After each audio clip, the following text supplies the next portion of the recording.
একো ক্ষতি নহয়।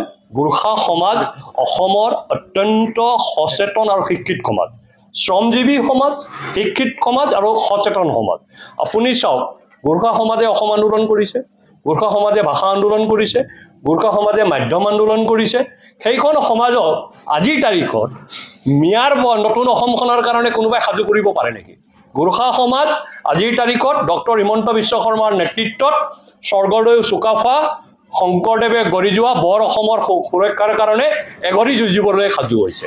ইয়াত কোনো আৰু কাৰো কথাত কোনো পতিয়ন নাযায়, একদম স্পষ্ট কথা।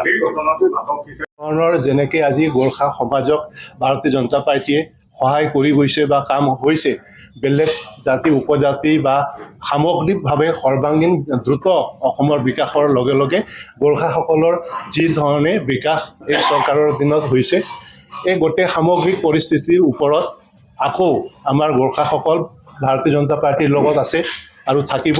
আৰু এই দ্ৰুত বিকাশ আৰু অধিক ক্ষীপ্ৰ কৰাৰ স্বাৰ্থত আমাৰ সকলো ৰাইজ আমাৰ লগত আছে।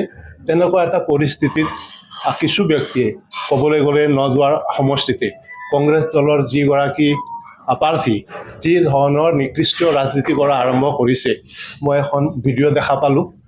ভিডিঅ'ত তেখেত অচেতন হৈ পৰি থকা দেখা গৈছে।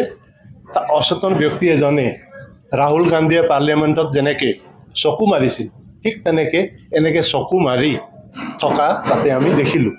আৰু লগতে ডক্টৰৰ ৰিপৰ্ট বা বিভিন্ন যিখিনি তথ্য বা ভিডিঅ'বিলাক আমি পাইছোঁ বা ষ্টেটমেণ্ট পাইছোঁ, তাৰ পৰা এইটো কথাই দেখা গৈছে তেখেতসকলে অতি নিকৃষ্ট আৰু নিম্নমানৰ ৰাজনীতি কৰিব বিচাৰিছে গোৰ্খাক লৈ, যিটো আমি হ'ব দিব নোৱাৰোঁ।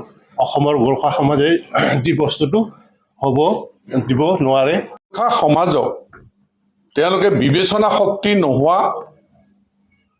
কৰিবলৈ বিচৰাৰ নিচিনা হৈছে। আচলতে হেয় প্ৰতিপন্ন কৰা যে গোৰ্খা সমাজক কিবা এটা কৈ দিলেই যেন বেদৰ বাণী বুলি ভাবিব, এনেকুৱা এটা ধাৰণা তেওঁলোকে লৈ পেলাই এই নাটকখন কৰিছে।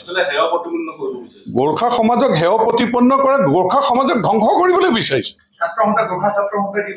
গোৰ্খা ছাত্ৰ সন্থাৰ ভূমিকা, মই কৈছোঁ নে, একাংশ গোৰ্খা ছাত্ৰ সন্থাই বিষয়ববীয়াই গ্ৰাউণ্ড ৰিয়েলিটি নজনাকৈ তেওঁলোকে যিবিলাক মন্তব্য দিছে, তেওঁলোকে বাহিৰত থাকি মন্তব্য দিয়াতকৈ ইয়াত আহি পেলাই গ্ৰাউণ্ডত আহি পেলাই তেওঁলোকে চাই চিতি পেলাই নকয় কিয়? তেওঁলোকে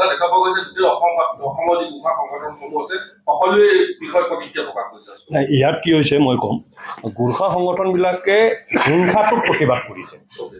যিটো হিংসা হৈছে, হিংসাটোক তেওঁলোকে ভাবিছে, যেতিয়া অলপ আগতে পদ্মনাই যিটো কথা ক'লে, মানুহ এটা চিঞৰ বাখৰ কৰি পৰি দিছে, লগত থকাজনীয়ে কৈছে এই মৃত্যুৰ কাৰণে অমুক দায়ী হ'ব, মৃত্যু বুলি ঘোষণা কৰি দিলে কংগ্ৰেছে এজন মানুহক। এইটো কিমান ভয়ংকৰ কথা আপোনালোকে চিন্তা কৰকচোন।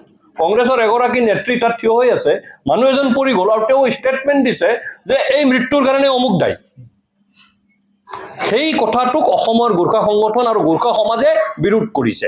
আৰু গোৰ্খা সমাজে স্পষ্টভাৱে কৈছে, আপোনালোকে যিকোনো গাঁৱৰ মানুহক, নদুৱাৰৰ মানুহৰ আপোনালোকে ইণ্টাৰভিউ নল'ব। বিশ্বনাথ চাৰিআলি যাওক, বিহালী যাওক, গহপুৰ যাওক, বৰচলা যাওক, ঢেকেজুলি যাওক, তেজপুৰ টাউনত বহুত গোৰ্খা মানুহ বসবাস কৰে, তেওঁলোকৰ বাইক লওক, তেওঁলোকে ক'ব।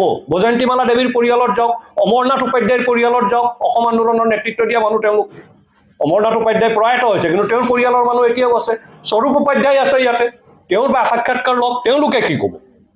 তেওঁলোকে নিশ্চিতভাৱে ক'ব যে এই ঘটনাটোক লৈ পেলাই আমাৰ সমাজক দুৰ্বল কৰিবৰ কাৰণে কংগ্ৰেছে যিটো ষড়যন্ত্ৰ কৰিছে, আমি সেই ষড়যন্ত্ৰক গৰিহণা দিছোঁ। নাটক নকৰক, যিমানেই তেওঁলোকে চিঞৰ বাখৰ নকৰক, যিমানেই তেওঁলোকে গণতন্ত্ৰক হত্যা কৰিছে বুলি নকৰক, গণতন্ত্ৰক হত্যা কৰাৰ ষড়যন্ত্ৰ তেওঁলোকে কৰিছে। গতিকে আমি বিচাৰিছোঁ শান্তিপ্ৰিয়, শান্তিপূৰ্ণভাৱে নিৰ্বাচন হওক, সকলোৱে ভোটাধিকাৰ সাব্যস্ত কৰক, আৰু আমি দিছপুৰত এখন ভাৰতীয় জনতা পাৰ্টীৰ এখন শক্তিশালী চৰকাৰ গঠন কৰিবৰ কাৰণে আমাৰ দলে কাম কৰি আছে আৰু কাম কৰি যাব।